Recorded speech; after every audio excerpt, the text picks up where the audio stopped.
All right. Hello, everybody. We're live. We're live from Los Angeles talking about watches. This is your host, Young Brando, and going to start warming up again, talking about a few things that I shared on Instagram, and then we will move right along to the Sotheby's Hong Kong auction. I'm I'm very excited about my Instagram account. Rightly proud, I have to say, but also just surprised by the fact that I can find and share so much. Um, every other day or so, I feel like shit. Did I run out of material? And then it keeps, coming in. And when it rains, it pours, as you guys know. So I came across this particular shot, which no one seems to have noticed. It may well be because Zuck seems to burst out with like an unimaginable, unconscionably expensive watch, very popular piece every other day by now. That maybe people have been already exhausted, bored. At any rate, he's very easy to hate on, which I'm not gonna do, simply because he's an easy target. I, you know what, whoever is advising him does a great job. I think he gets all sorts of heavy hitters. Like there was, I think, very recently, um, one of the publications did like the top 100 or it was top 50, right around last Christmas. Rob Report did something like top 50 greatest watches of all time. It seems like he is working on that level. Yes, the selection is mostly predictable. Yes, he goes usually for the ultra expensive and aspirational. And yes, it came like, bursting through the floodgates since he went to that Ambani wedding. Uh, but you know what? Better late than never, and I appreciate seeing it. It gives me something more to talk. This was from last April when he was with his wife Priscilla Chan at the Barker Hangar for a celebration of the Breakthrough Prize. Pardon me, um, which is like an international awards ceremony for STEM stuff, all the way over my head. But I think it was actually founded, at least co-founded by Mark Zuckerberg, by uh, Priscilla Chan, by Sergey Brin, one of the co-founders of Google. These kinds of people, and he was wearing for the occasion just an amazing piece. You know already how much I love uh, the FP Jean Tourbillon. Uh, I think it's really one of the definitive, if not the definitive, watch by Jean. It was the first, a tourbillon watch was the first one that he did with his name born on the dial. Um, I think it is his signature watch. Of course, the chronomètre résonance is probably more popular. Uh, chronomètre bleu is has more hype. Uh, chronomètre souverain probably is more plentiful, but certainly for me, the tourbillon is where it's at.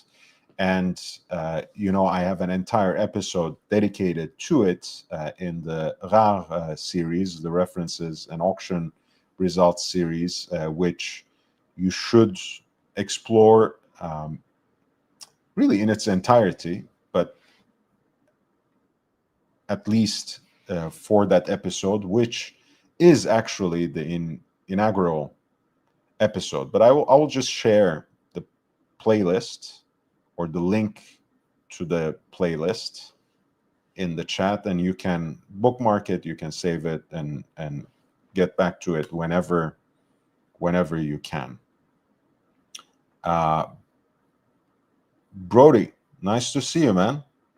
Thanks for tuning in, and I look forward to seeing you on Thursday in my event. I hope you didn't change your mind, and I hope you are coming. Ryan, nice to see you, man. Nice to see you, my brother. Ryan Hoffrey says, never been so not envious of an uber wealthy man as Zuckerberg. No hate. He's a very easy target. He's an easy target. He's a popular target at any rate. When it comes to this sort of bashing, people, call him an alien. People, I'm not gonna say people just hate on him because he's successful, but the kind of jargon, words, everything that is used to pile on him, I'm not a fan of it. That's all. He's honestly, he's not my favorite person either. I much rather, from that constellation, I really actually like the Instagram head, Adam Mosseri, as a person, as a human being. I really love his passion for watches, vintage and neo vintage pieces that he curates so consciously and chooses so personally and meaningfully. There's that, right? There are people I appreciate more among my tech bros, so to speak. But I don't feel like piling on Zuck. At any rate, the reference tee that he's wearing, the Tourbillon Souverain he's wearing, is a very special one. It is from the Ruthenium collection, so one of only 99 pieces. The Ruthenium collection is very important in a number of ways. Otherwise, it is pretty much the same aesthetically and technically at first blush as any fourth series Tourbillon Souverain.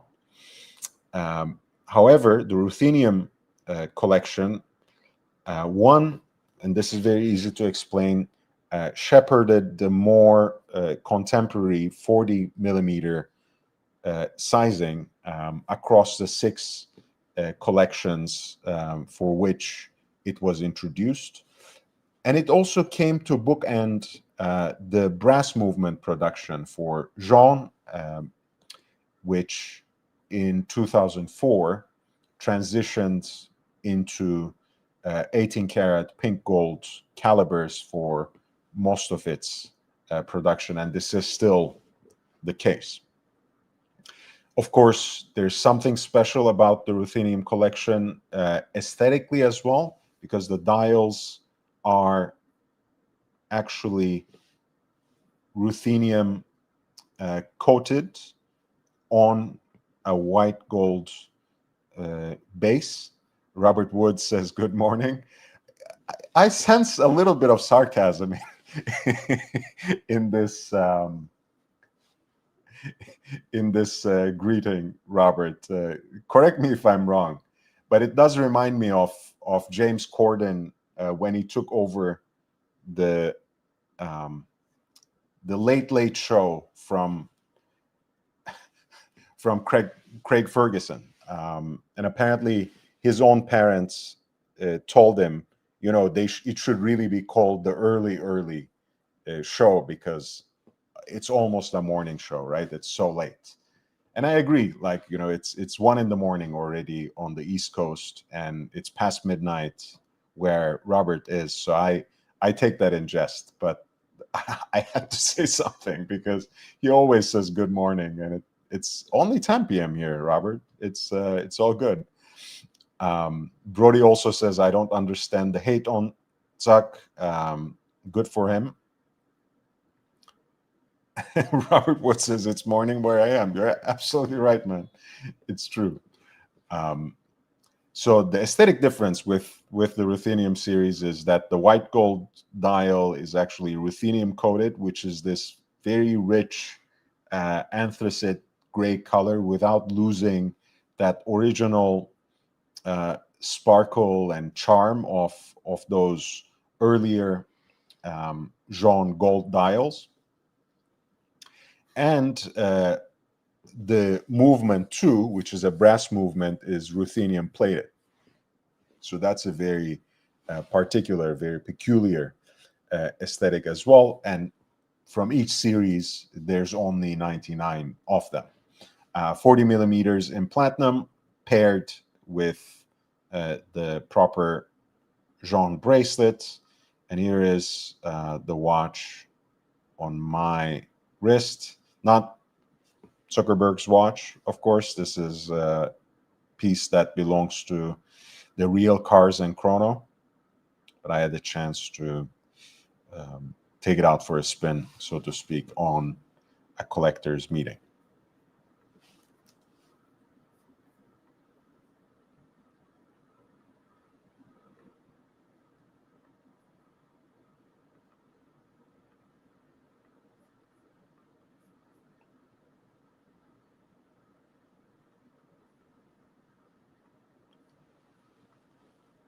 Beautiful choice. I appreciate it. Um, Once every so often, I find most of the material, if you can believe it, on my own without any human or AI help.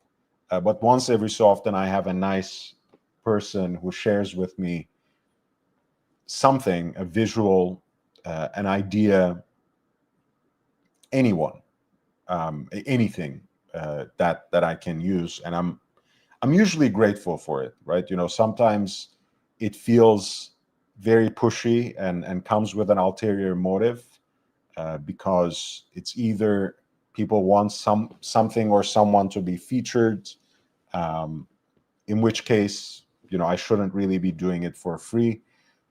Otherwise, it's sometimes like, owners of smaller brands or um, marketing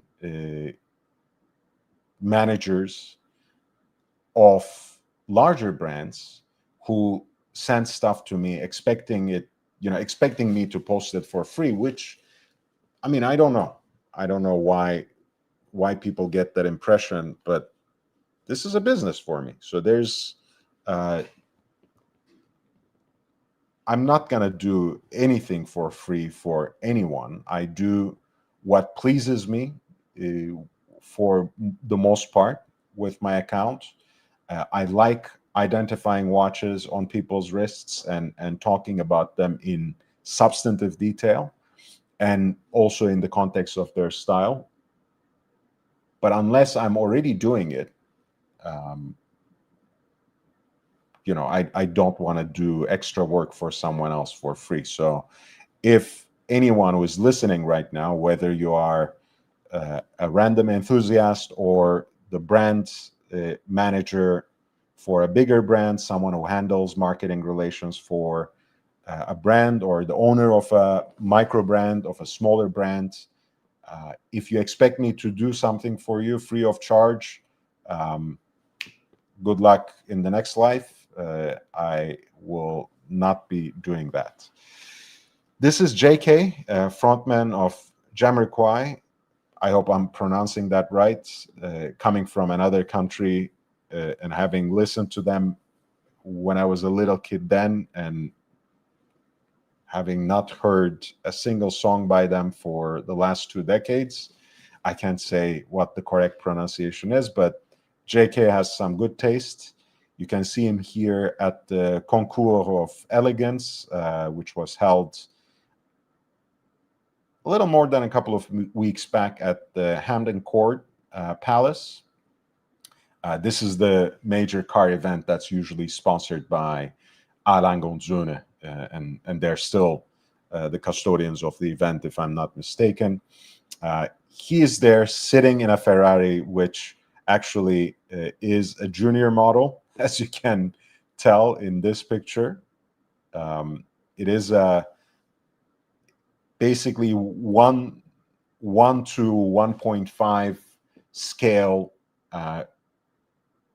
example of the Ferrari 308 GTS, made by a very famous company from Ravenna, Italy. I don't know if they're still active, but they were called Agostini Auto. And that piece is actually for sale. Apparently, it's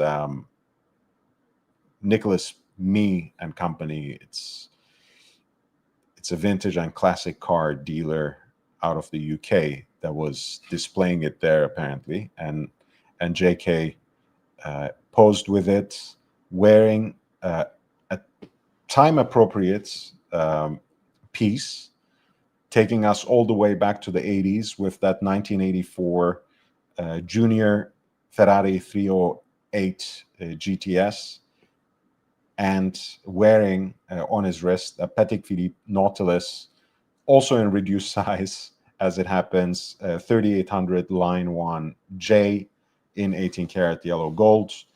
This is the 37.5 millimeter model, the shrunken version of the Jumbo, which actually introduced for the first time an in-house automatic movement for the Nautilus, moving away from the JLC caliber 920 base. And this one also has a center sweep seconds, which is also, just one of the things that helped me identify the watch on his wrists. But pretty cool, eh?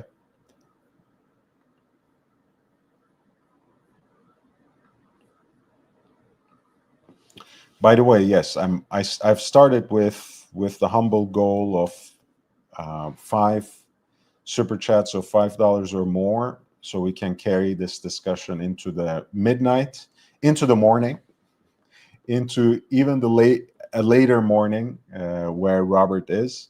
So if you're interested in that, feel free to contribute. Feel free to ask questions. We are actually going to continue with the Sotheby's Hong Kong fine watches auction.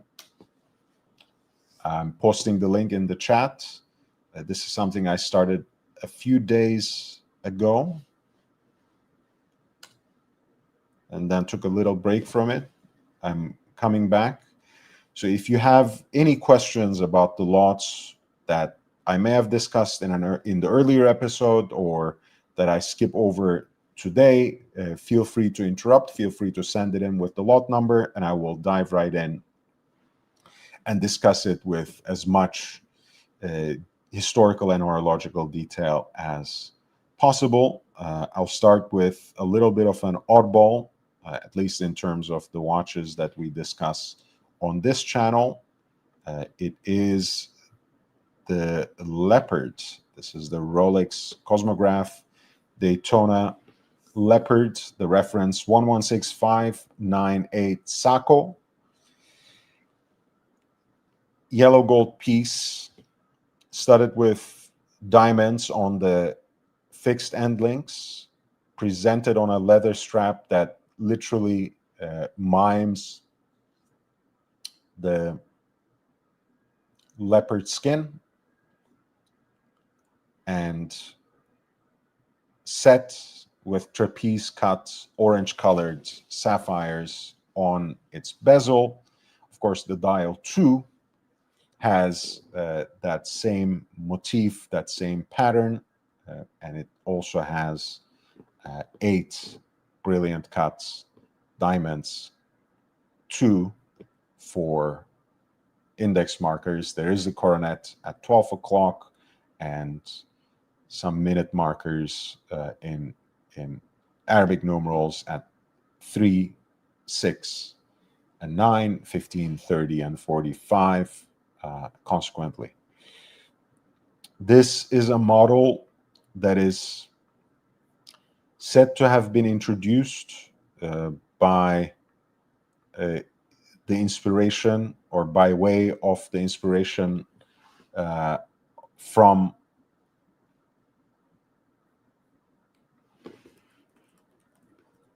Patrick Heinige's girlfriend at the time. It's just a rumor, right? I'm not going to dwell too much on that, but that's said to have been the inspiration for this watch. So it's a little bit different in terms of how it came about, because a lot of the vintage and neo-vintage gem sets, Rolex pieces, Rolex sports pieces, especially the Daytonas in particular, have usually been ordered by some of the VVIP customers, usually rulers from the Middle East, from the Arab world. Um, they have now become off catalog pieces, and even in some examples, pieces that you can, in fact, order from the catalog, even if they are still relatively rare. Uh, the leopard is also important because it was followed by the so-called eye of the tiger, and most recently by the giraffe. Um, so these sorts of exotic animal themed Daytonas have become a thing for Rolex. And this particular piece at the Sotheby's Hong Kong Fine Watches auction at lot 8607 is currently being bid at 400,000 Hong Kong dollars, which is roughly 51.4K in US dollars. It comes from right around year 2000, and it's naked, so to speak. Not, again, nothing sexually suggestive, just means it's the watch only. No box, no papers, no other accessories are included with this lot.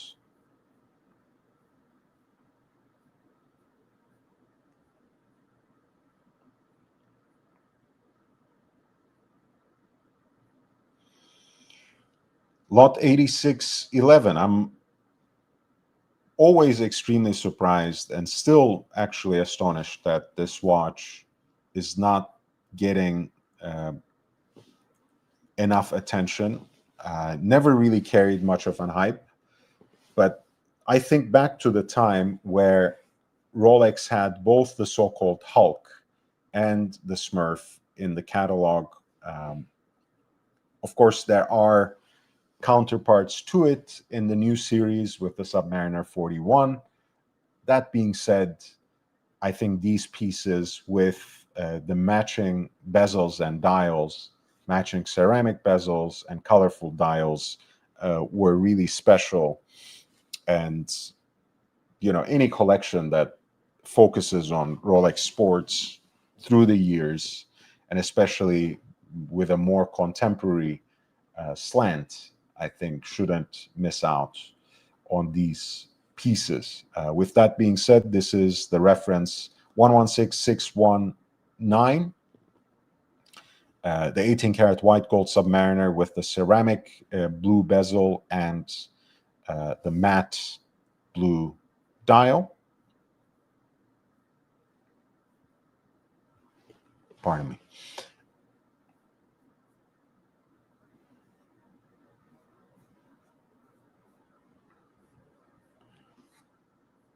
Again, there's nothing like it exactly anymore in the Rolex catalog, and you know what happens when Rolex discontinues things.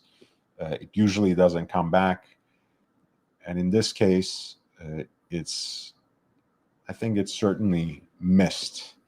And the piece currently at lot 8611 is being bid at 200,000 Hong Kong dollars, which is right around 25,710 in US dollars. Brody, thank you so much.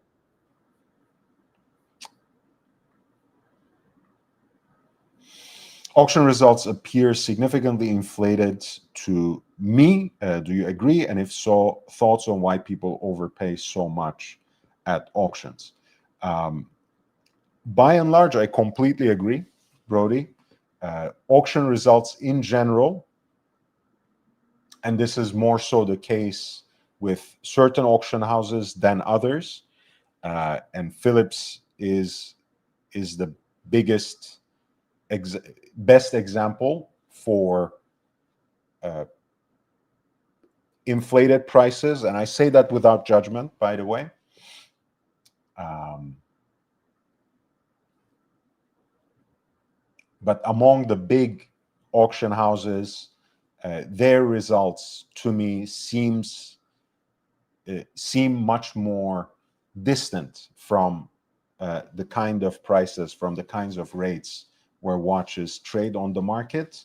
Whereas, for example, again, from major auction houses, Bonhams is basically on the far other side of the spectrum, right, where the prices are much more realistic. Now, when it comes to um, seasonal auctions in the big cities, whether we're talking about Geneva, New York, or Hong Kong, when people are in the room, it's so much easier to explain why the prices are so inflated. People make those trips on purpose, right, with the intention of bidding on and buying certain kinds of watches, sometimes several pieces at once. So there's something to be said about how the very atmosphere of that room, with professional auctioneers at hand, leading the auction, guiding the auction, um, obviously encourages people to bid more heavily, and sometimes even get carried away in the act. Now, also, people don't become successful auctioneers for no reason, right? They have extensive contacts, not only within the industry and among the collectors, but also among the dealers themselves. And when they start curating watches, and again, Philips is so successful because they really curate these days the best, right? The best examples of the watches that carry the most hype. So basically, every piece is selected to launch a bidding war. And to start that bidding war, they act early, right? They uh, reach out to everyone whom they know who might actually bid on these kinds of watches, who might be interested in those pieces, all the dealers who have in the past sold these pieces. And a lot of times, people who consign, by the way, with these auction houses are not private individuals, they're dealers. So those dealers also invite their friends to bid on these pieces. So it's a little bit, there's a little bit of collision, let's say, allegedly, when it happens in on those platforms. Um, but even with online auctions, right, it operates pretty much the same. And being physically there, of course, has an additional weight, um, in terms of motivating people to act in certain ways. But I've certainly seen in this day and age where online shopping has become the norm for just about everybody, um, a lot of people carry the same excitement and get carried away also pretty much in the same way when they bid on stuff online as well. Um, and not everyone actually, as interested as they are, as indulgent as they are in um, bidding in these online auctions, not everyone is smart enough to wait until the last second, right? There are a lot of people who bid and who bid early, and a lot in the very beginning, forgetting that it really does not matter.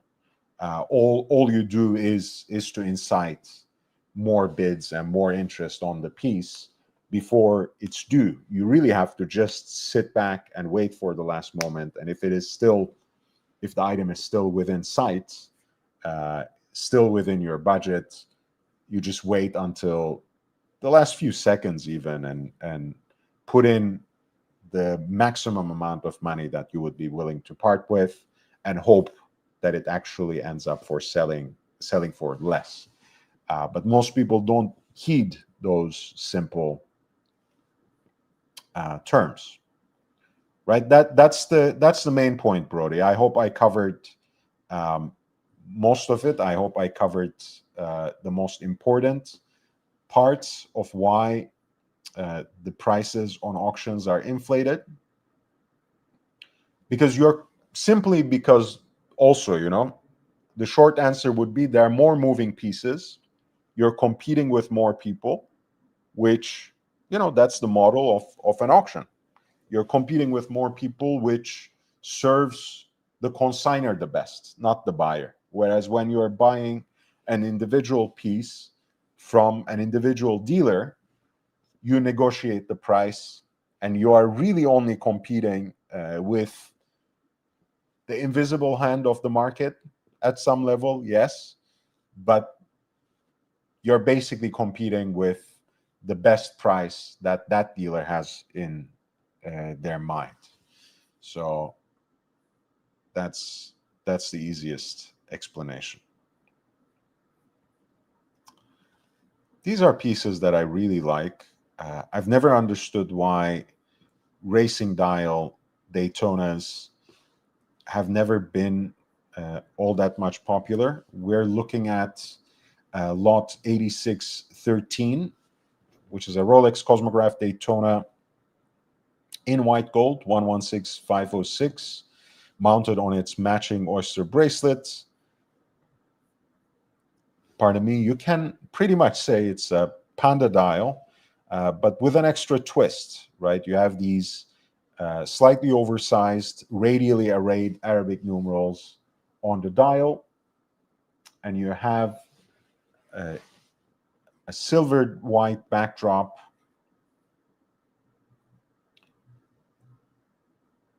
with black outer rings for the chronograph registers, and then red accents, which include the chronograph hands as well as the centrally deployed chronograph seconds hand, of course. So full white gold Daytona with a panda dial, a sportier iteration of it, you might even say, with the so-called racing dial. There's, by the way, less than a day until a lot of these lots start to close. And this particular piece is being bid at 180,000 Hong Kong dollars, which is a little more than 23,100 in US dollars. That was lot 8613, a white gold Rolex Cosmograph Daytona, a full white gold Rolex Daytona with the racing dial that looks like a sportier version of the classic panda dial.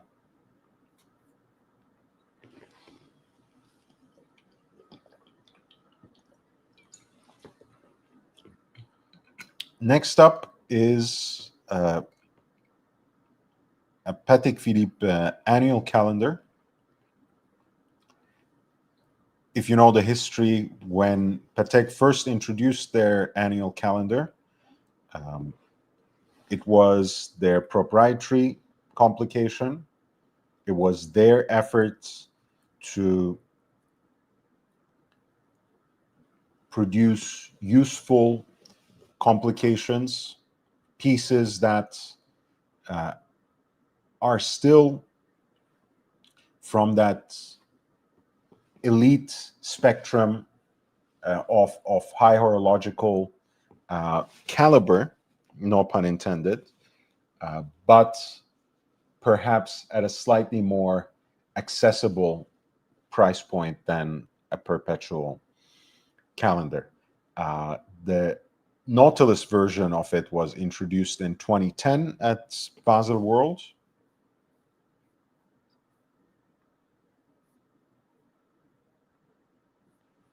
And it looks pretty stunning with the so-called piano dial, right? Which is the classic horizontally embossed, horizontally ribbed Nautilus dial rendered in polar white with blackened dial furniture, which includes, of course, those bathtub hands as well and the sweep center seconds. You have a 24-hour hand, a day-night indicator, so to speak, that encircles the moon phase indicator at 6 o'clock. And then you have 3 windows for the calendrical indications, the date at 6 o'clock, and then, pardon me, right under the signature, you have 2 wickets consecutively for the day of the week and the month. This is a 5726 line 1A, the Patek Philippe Nautilus annual calendar in stainless steel integrated bracelet from year 2012.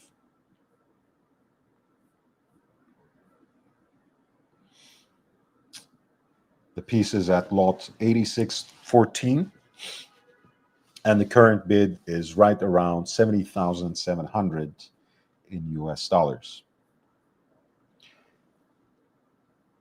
Patek Chris says, I have a 5726 great watch. I'm a big fan of Patek Philippe annual calendars in whatever shape or form they come. I'm a fan of the original reference. I like the 5146 even more because you have both the power reserve and the moon phase indicator. And I like the 5726 for what it is. I know I get a lot of hate for it. I don't really like the Nautilus. That's just it. If I have a favorite Nautilus beyond the ultra thin perpetual calendar, the 5740, it would be this one or any version of this, whether we are talking about the 3712 or 5712, which is what we are looking at right now. One of the cult versions of the Patek Philippe Nautilus, both due to its asymmetric dial layout, the romantic nature of the moon phase indicator, but also because of its microrotor movement, which allows it to be just a smidgen thicker than the jumbo, even with the added complication, which includes, if you count it, again, the power reserve indicator that's situated right there at 1030. The reason I say it like that is, of course, the broader definition of a complication, which is anything beyond hours, minutes, and seconds, includes just about everything, right? So you can basically say the original jumbo is a complicated watch as well because it has the date at 3 o'clock. But anyway, right, I feel like just the power reserve indicator in and of itself doesn't really satisfy the term complication for me. And that's why I find it also necessary to kind of fight it, especially for the Nautilus, because really it's the 3712 with with the date power reserve indicator and the moon phase indicator that is the first true complicated Nautilus, not the 3710 the comet, so to speak, with just as a power reserve indicator. That it seems a little bit pedantic to me, to say that the 3710 is a complicated watch. But as pedantic as I am myself, right, I have my limits. But this is the 5712 line 1A, all in stainless steel, from around 2017 at lot 8617, and the piece is currently being bid at 96,412 in US dollars. Do we have a few minutes still to reach the goal, or less than 10 minutes? If I get 4 more super chats, I will go until midnight. 4 more super chats of $4.99 or more. Otherwise, I will just wrap it up and go to bed a little early for my beauty sleep. But we will see. I still hold out some hope. I still hope that people will show that kind of support. If nothing else, please hit the like button. I think I put enough work to at least see that free sign of appreciation. If you're following me from Instagram, please feel free to subscribe. I have live shows at least 4 times a week, but by now, I get beyond that. I try to be even more resourceful. I'm still trying to settle on a more rigorous schedule with hopefully early shows. But, I think my priority is more trying to produce other kinds of content, to be honest. Hopefully more videos that are 10 to 20 minutes long. And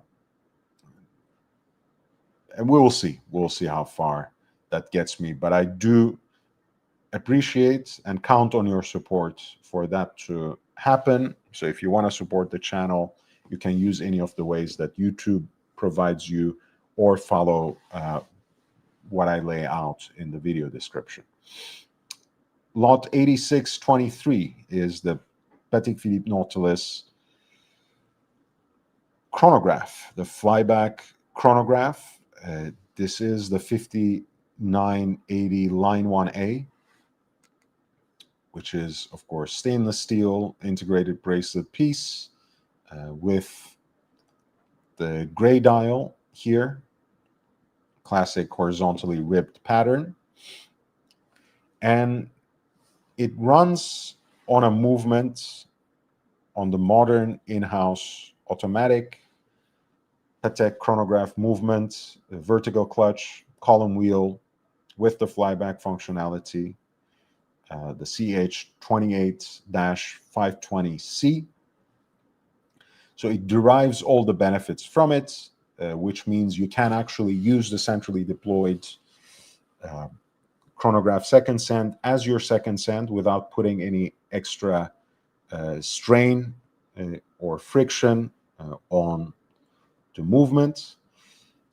You can also, in that way, use the flyback function to start a new cycle to time when you actually want to time something, an interval, a lap, the time it takes you to cook your pasta al dente, whatever it is. The chronograph can come in handy. One of the things that I like about modern Patek chronographs, the self-winding pieces, is that crosshair style single chronograph register look. Here at 6 o'clock, you have in the innermost subdial radially grooved anthracite gray 12-hour counter. There's a separate hand for that, and a separate hand that shows from 0 to 30 and 30 to 60, the whole 60 minutes in the form of a totalizer which is has a white background. This is the 5980 line 1A with the gray dial from around year 2013 in stainless steel.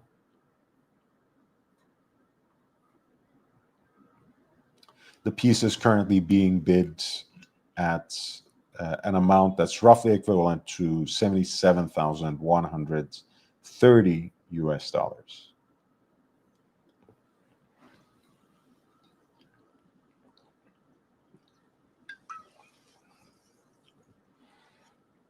We have the same in a two-tone execution,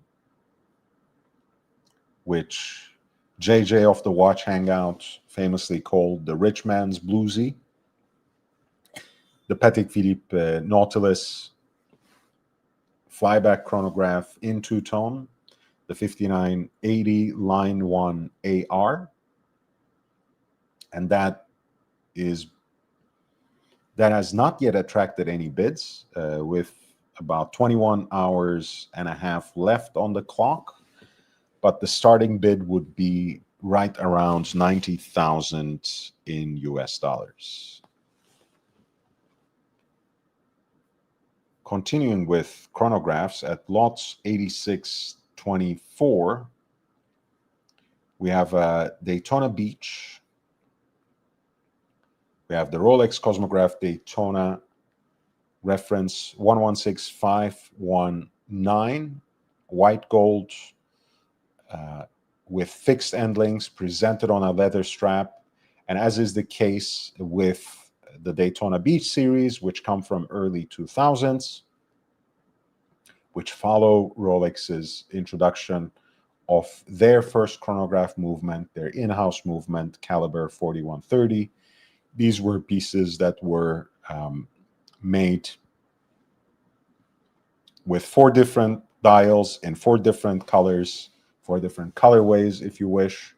There was the turquoise dial that paired with complementary blue lizard leather strap.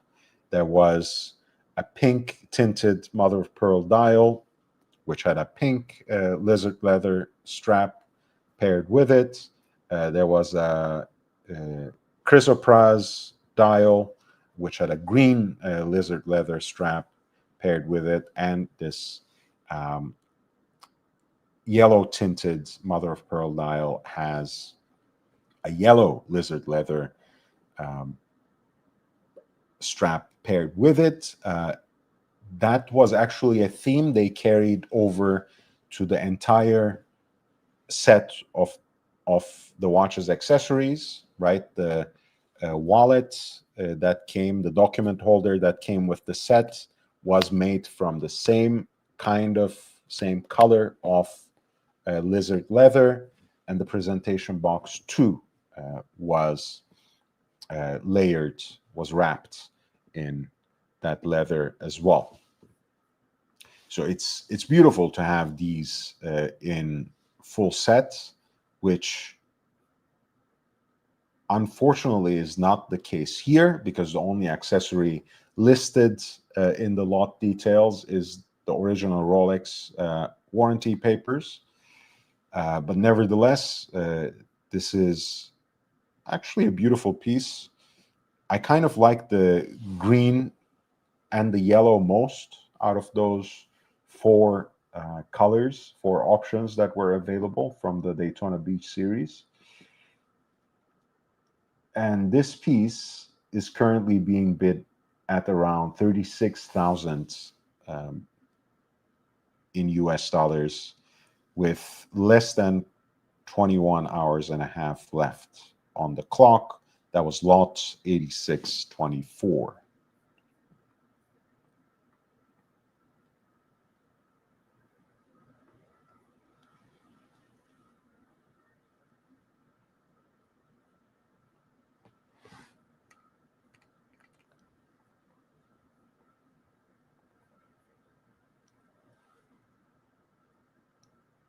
We have two Rolex Oyster Perpetual 41s in two discontinued colors.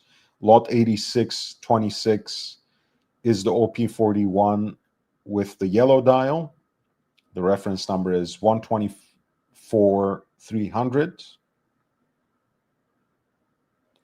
That is being bid at 12,855 in US dollars.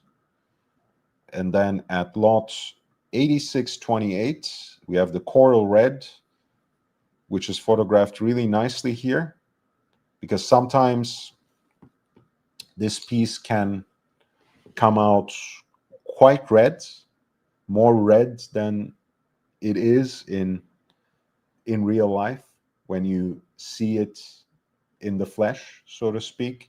Here, I think they caught that orangish tint in it quite well. The Rolex Oyster Perpetual 41 millimeter in the discontinued coral red color lacquered dial, the reference 124,300. This piece has not yet attracted any bids, with about 21 hours and 30 minutes left on the clock. The starting bid would be roughly 12,885 in US dollars.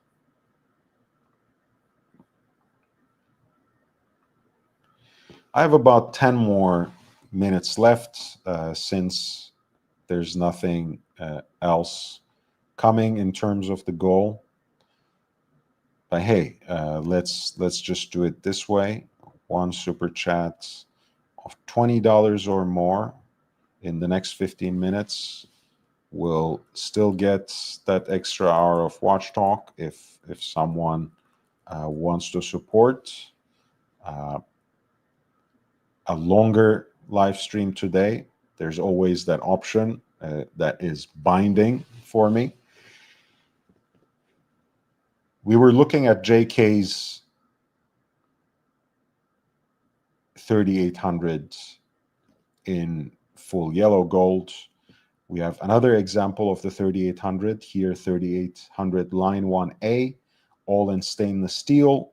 This is the mid-size Nautilus from 1995 with the classic black and blue horizontally ribbed nautically inspired dial. Of course, powered by caliber 335 SC, or rather 330 SC, I think, in this case. This piece also has a sweep center seconds,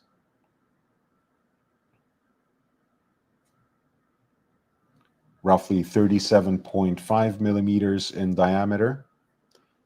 So a mid-size alternative to the original jumbo.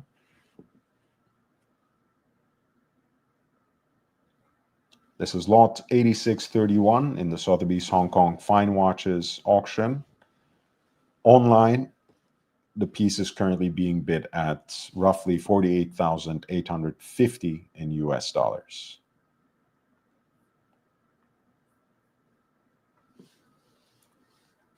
Please hit the like button. I really, really do appreciate your support.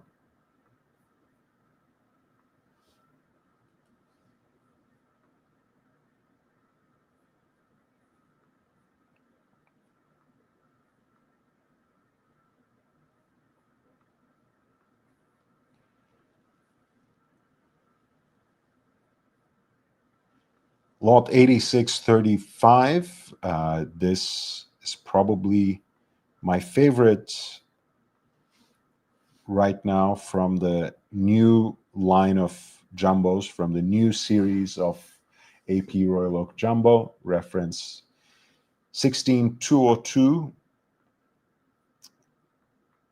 In this case, we have the 50th anniversary model, with that actually being inscribed, or at least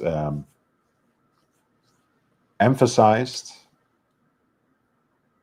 on its open work rotor, 16202 OR with the smoked gray Petite Tapisserie dial, the classic jumbo with a new flavor. I really like the way that they have diversified all the different variations. You know, in the older generations, a lot of times you would get, the pink gold had a blue dial. The yellow gold version sometimes had a champagne dial, but it was pretty much the same thing in a different metal. The platinum ones usually always had something special. Here they have kind of given a special dial to each variant, right? You have the smoked gold toned dial that goes with yellow gold. You have the smoked gray dial with pink gold. You have the smoked green for platinum. You have the smoked red for the titanium bulk metallic glass version. You have the classic Bleu Nuit Nuage 50 for the stainless steel, so on and so forth. So it's nice that they have kind of diversified the range and given something exclusive or specific for each option.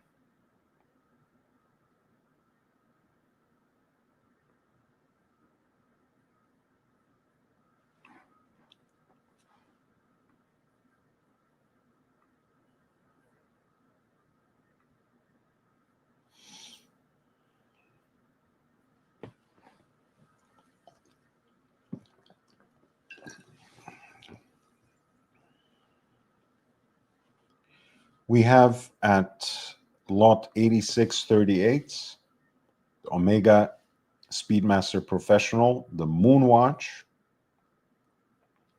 in Omega's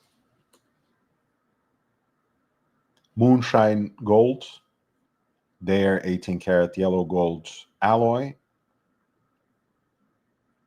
with a green tachymeter bezel and a green sunburst dial. Pardon me. I was wondering if my kind of position on these pieces will change over time. Pardon me, because much as I like the Speedmaster, even though I've never had one in my own collection,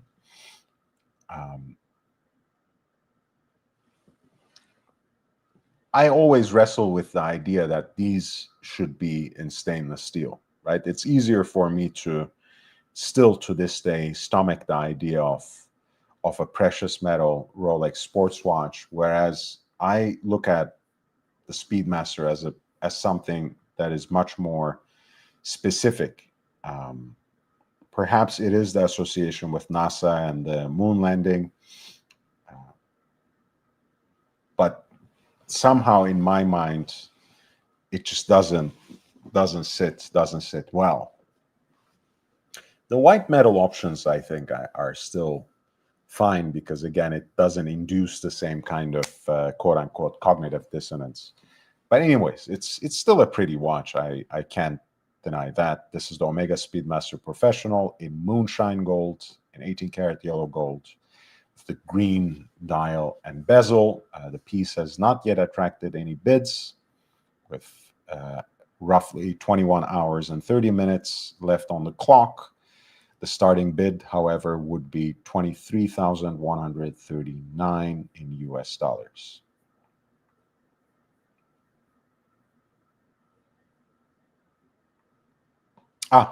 Ducky, great example. That also rubs me off the wrong way.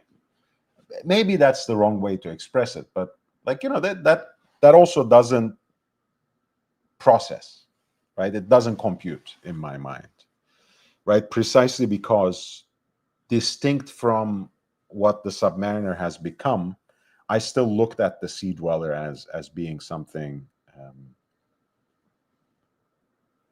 you know, being something more toolish, something of a tool watch. So a solid gold Sea Dweller also similarly doesn't really sit um, in my mind. All right, I don't think that single $20 super chat is gonna come either, although there are more than 6 minutes left on the clock for it. So by all means, but please hit the like button. I will discuss, I think, 2 more watches and then bid farewell, trying to choose wisely.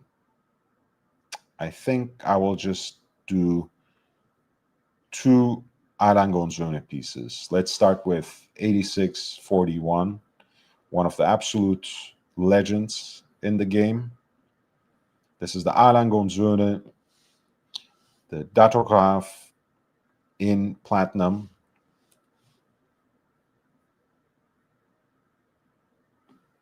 The original hand-wound chronograph with an in-house movement that has possibly changed the game forever.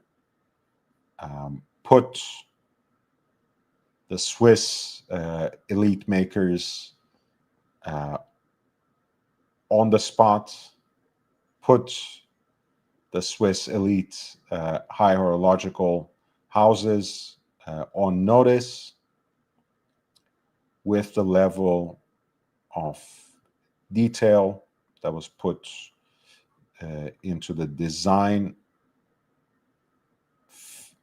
finishing, and assembly of the movement. There it is, the L951-1,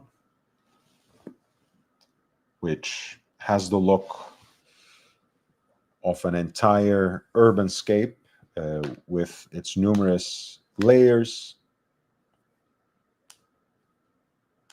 a lexicon of different finishing techniques, which come from the classic glacé ribbing, include, of course, anglage, beveling, heat-blued screws, rubies sat in gold chaton. The chronograph works clearly distinguished from other parts of the movement. Of course, the German silver chronograph bridges, the balance bridge, which is freehand engraved,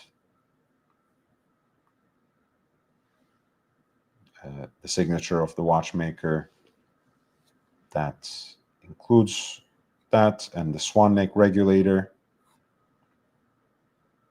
the column wheel right there.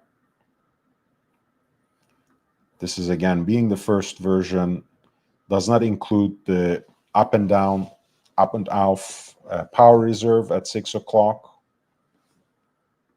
Has a different dial design that I actually like a little more, with this triangular layout of the Roman numerals at 2, 6, and 10.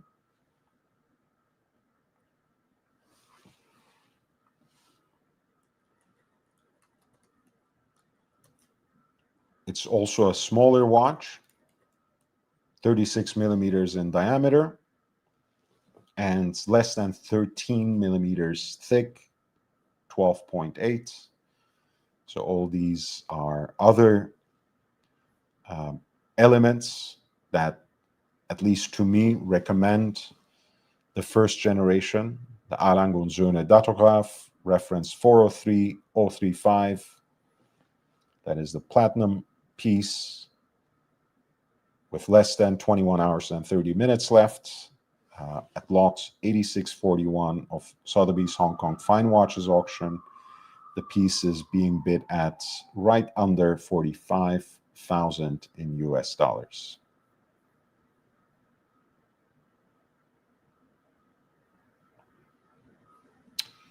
You're absolutely wrong, Daki, because that's actually not a defect, but it's not a bug. It's a feature, right? That's actually the liveliness, the almost organic existence of the German silver, right? That particular alloy of nickel, copper, and zinc that Alan Gonzone uses ages over time and takes on this champagne-like tint from the more silvery appearance that it has in the beginning.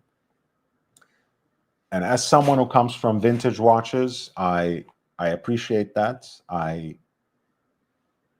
actually like that about Lange watches from in all stripes, right? This will be something you will experience with the Lange one. This is something you can experience with the Datograph. If that's something that bothers you and you would ask them to actually replace all the German silver parts in service, which I'm not even sure that they would do, but if they did, they would probably tear you another asshole. Alan Gonzone is already notorious about charging a lot for service. I cannot imagine what the bill would be if you ask them to change all the German silver that has patinated in the movement.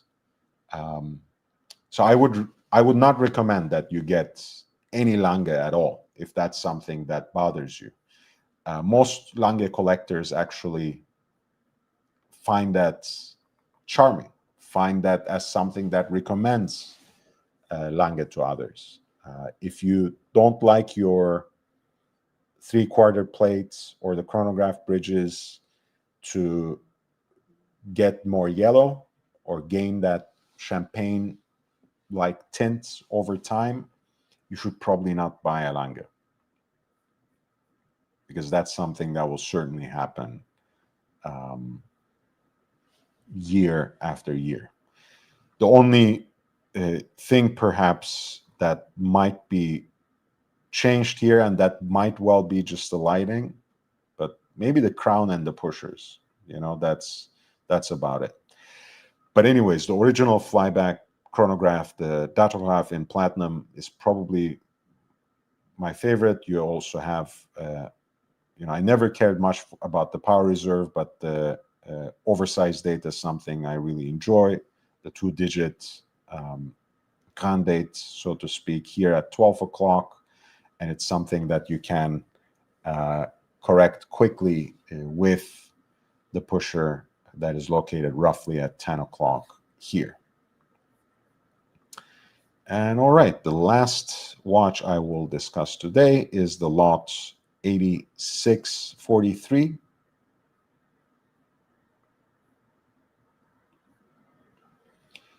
This is the Alan Gonzone Langematic Perpetual, the Zaxomat, the self-winding perpetual calendar piece with Roman numerals on an off-white dial. You have the oversized date at 12 o'clock. It's a luminous dial with small pips behind the Roman numerals. Alpha hands, which are also inlaid with luminous material, with some luminous material. A railroad track for minutes. You have at 6 o'clock the downward facing crescent, and through that opening you can glimpse the moon phase indicator. It is encircled by the small seconds.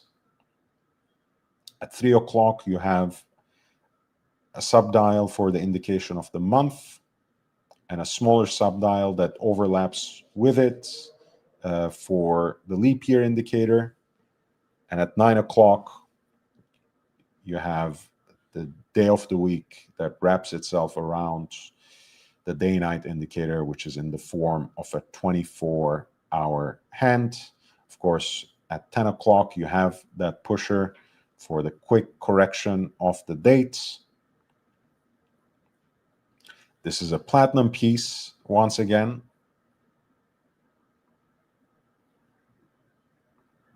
It comes from 2004.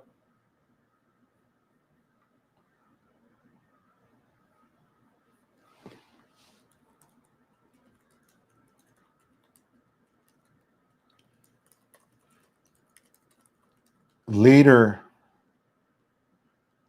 examples of the piece. So it was launched in around 2001,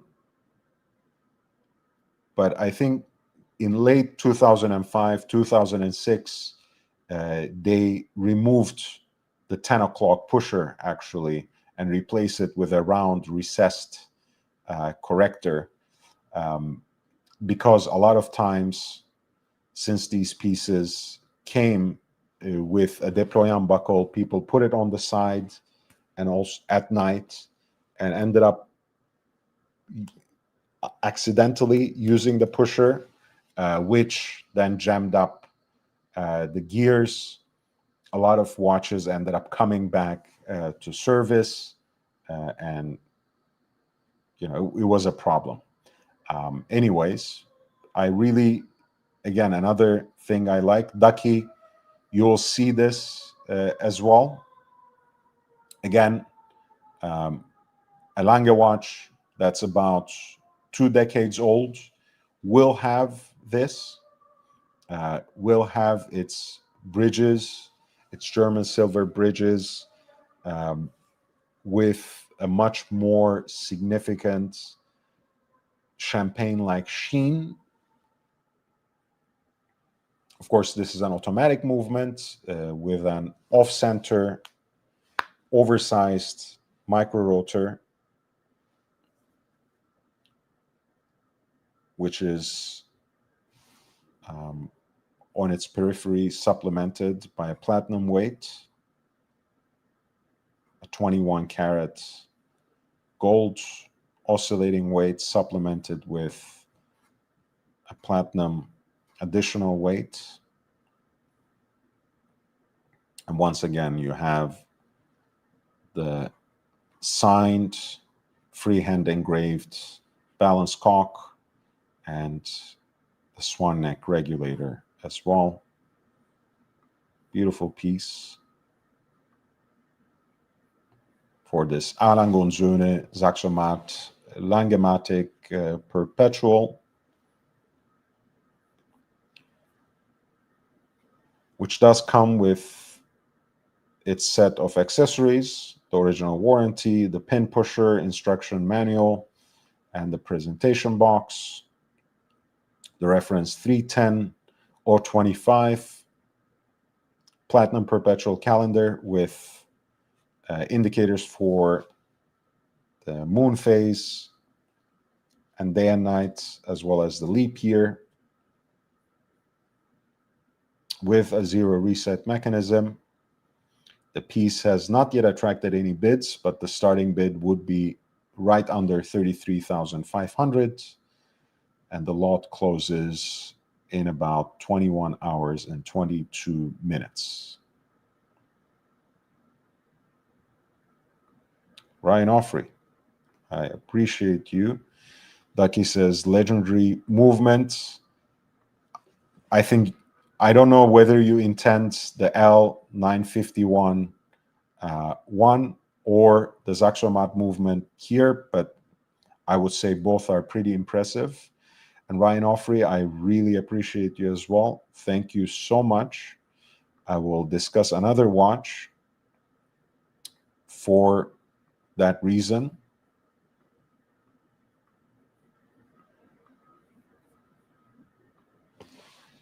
And that will be, I want to choose something special, 8644. This is the Audemars Piguet, Jules Audemars Équation du temps, Equation of Time, the Hong Kong edition. By the way,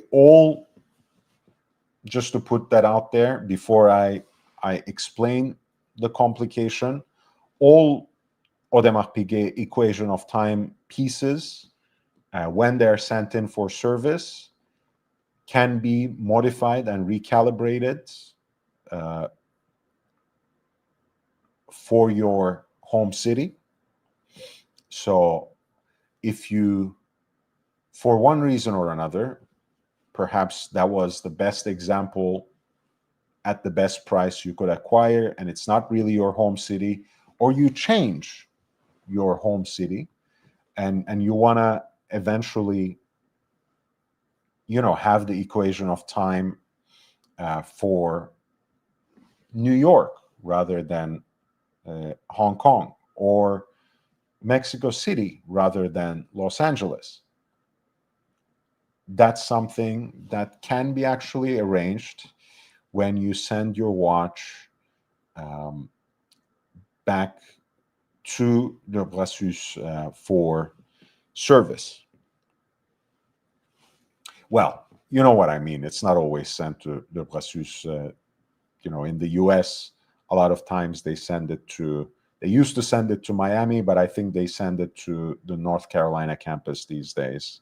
I think the facilities there are already operational, if I'm not mistaken.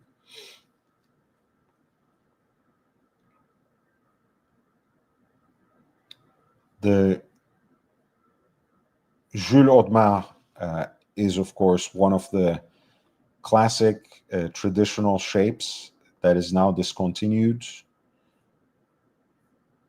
It's a round shape that's still very impressively finished in that signature AP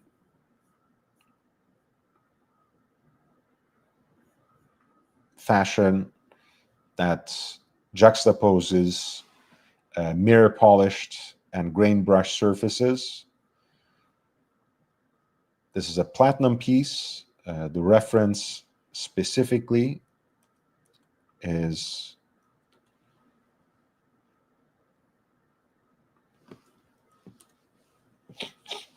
$25,934 PT.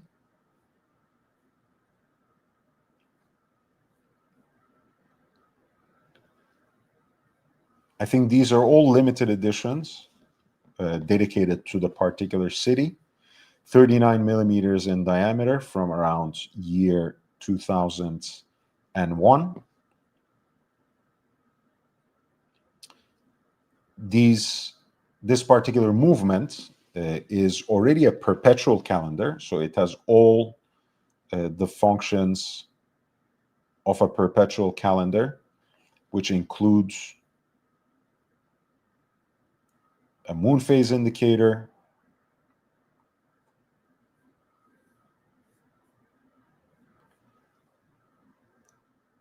the day, the date, the month, but it also displays the sunset and sunrise times, in this case for Hong Kong, for which its equation of time complication is calibrated as well. The equation of time is a complication that, with the help of an extra centrally deployed hand, this snake-like hand here,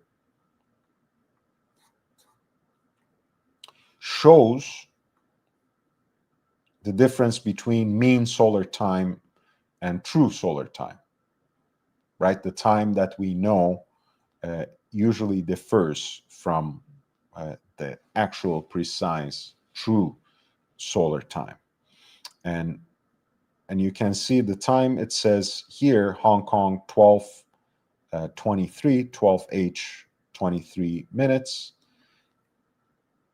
is actually the time that the local solar time at which the sun is at its zenith on the day of the year when the equation time is 0, right? Which, of course,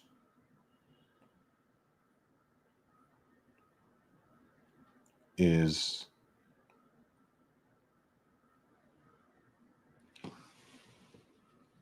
on the 4 days when the equation is 0, the minute hand at that time at 12:22 will overlap with that serpentine hand for equation of time, right? Otherwise, it will show on this scale from -15 to +15 the minutes that separate the mean solar time from true solar time. That's the equation hand. This is the Jules Audemars equation of time in platinum, the Hong Kong edition, 39 millimeters in diameter, a perpetual calendar piece, which, in addition to all those functions, also gives you the times for sunrise and sundown, for the location, for the city for which it's calibrated, for which it also gives you the equation of time as well.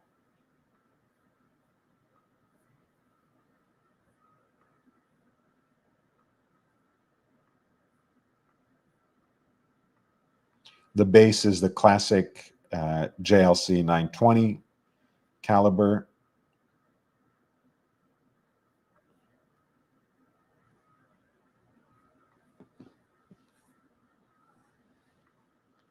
Which here has an oscillating weight that's open worked, that puts in sharp relief the two initials of the founding families, Audemars and Piguet, in sharp relief with engraved details as well.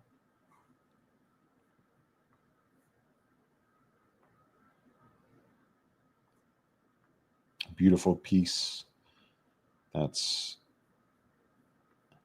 seemingly in a very nice condition as well. Look at the crispness of that hallmark on the outside of the lug.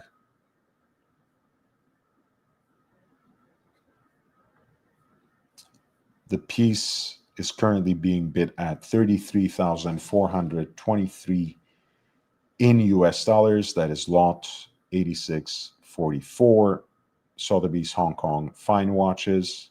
That was the last piece I will discuss tonight. I appreciate you. Please hit the like button. It's always great to be with you guys. I'll be here on Wednesday as well, tomorrow. On Thursday, I have my event. Again, if you are by some freak accident catching this live stream and you are in Southern California, you are in the Los Angeles area, please reach out to me. Please send me a direct message on Instagram. I'll drop the link right here. And there's still room for maybe one more person, maybe 1+1, something like that. It's a very exclusive event. It's a limited space event, but I would really love to have your company. So if you're interested, last minute in attending a watch-related event, just to have some cocktails and talk about watches, reach out to me on Instagram. If you have been following me from Instagram and you're watching the live stream for the first time, please subscribe.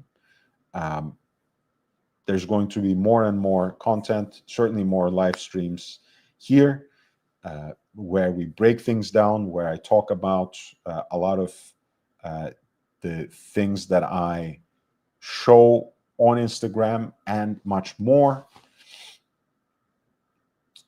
Auction previews are a very common topic here, but it's much more than that. It's broader than that. We talk about the state of the watch market, industry news, and we do that with sometimes occasional guests, sometimes special guests who are booked well in advance. And I will let you know of the next set of guests quite soon. Very excited about that too. I also want you to once again remember that if you want to support my work on this channel, um, YouTube already gives you a few different options. And again, I genuinely appreciate both Brody and Ryan Hoffrey, who have generously given me super chats tonight. Becoming a member of the channel is a great way of lending your support because, one, it gives you access to exclusive content. It's also quite consistent, right? It gives me support in a sustainable way. The more members I have that way, uh, the less I have to worry about keeping the lights on this YouTube channel. So buying a membership, buying a channel membership for yourself or gifting it to others is a great way of supporting the channel as well. In the absence of all that, please hit the like button. Uh, please follow me on Instagram. Please stay subscribed here and share the link with other enthusiasts and watch collectors so that we can grow this community that comes together purely for the interest of enhancing your insight on wristwatches and intensifying your passion for them. I will see you in the next one. Until then, stay safe, stay healthy, wear and enjoy your watches. I'll be with you soon enough. Peace.